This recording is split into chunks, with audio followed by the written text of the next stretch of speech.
Lars Porsena, in Etruscan, Persinus, was an Etruscan king known for his war against the city of Rome. He ruled over the city of Clusium. There are no established dates for his rule, but Roman sources often place the war at around 508 BC. War against Rome. Lars Porsena came into conflict with Rome after the revolution that overthrew the monarchy there in 509 BC, resulting in the exile of the semi-legendary last king of Rome, Lucius Tarquinius Superbus. The deposed monarch, whose family was of Etruscan origin, tried and failed to retake the throne a number of times before appealing to Porsena for assistance. Lars Porsena agreed to help. At that time Clusium was said to be a very powerful Etruscan city. At this point, however, the histories diverge. According to most mainstream Roman accounts, including Livy, Lars Porsena attacked and besieged Rome,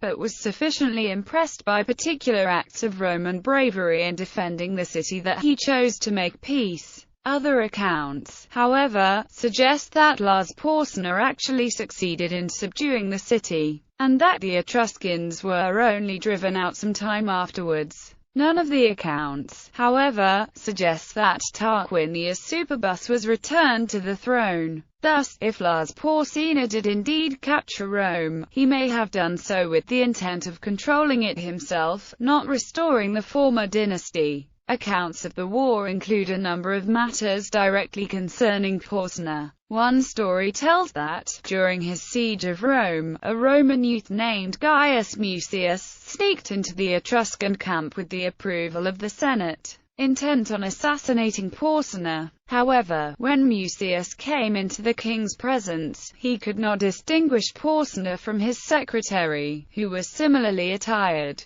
Through misrecognition, Mucius stabbed the secretary and then tried to flee. He was immediately captured by the Etruscans and brought before Porsena, whereupon Mucius bluntly declared his identity and his intent. He advised Porsena that he was merely the first of 300 Roman youths who would attempt such a deed, one after another until they succeeded. To prove his valor, Mucius thrust his right hand into a sacrificial fire, thereby earning for himself and his descendants the cognomen Scaevola. Astonished and impressed by the young man's courage, Porsena gave Mucius his freedom and dismissed him from the camp. According to Livy, Porsena sought peace by treaty immediately afterward. Another tale of the war concerns the Roman hostages taken by Porsena as part of the treaty. One of the hostages, a young woman named Cloelia, fled the Etruscan camp, leading away a group of Roman virgins.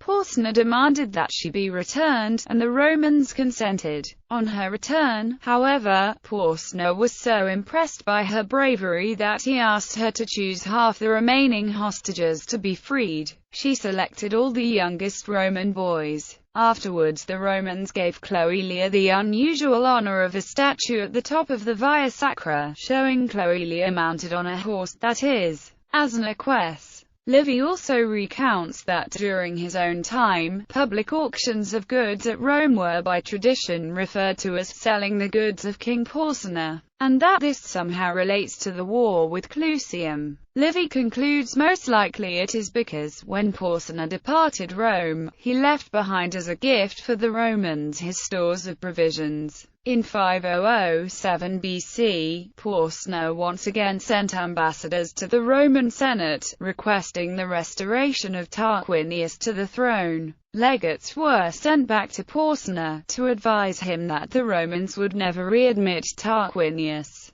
and that Porsena should, out of respect for the Romans, cease requesting Tarquinius a readmittance. Porsena agreed, telling Tarquinius to continue his exile elsewhere than Clusium. Porsena also restored to the Romans their hostages, and also the lands of Verri that had been taken from Rome by treaty. Livy records that, by these matters, a faithful peace between Porsena and Rome was created. War with Aricia. In 508 BC, after the siege of Rome, Porsena split his forces and sent part of the Clusian army with his son Aruns to besiege the Latin city of Aricia. The Clusians besieged Aricia, however the Aricians sent for assistance from the Latin League and from Cumae, and the Clusian army was defeated in battle. Tomb. According to most accounts, Lars Porsena was buried in an elaborate tomb in the city he ruled. Porsena's tomb is described as having a 15 meters high rectangular base with sides 90 meters long. It was adorned by pyramids and massive bells.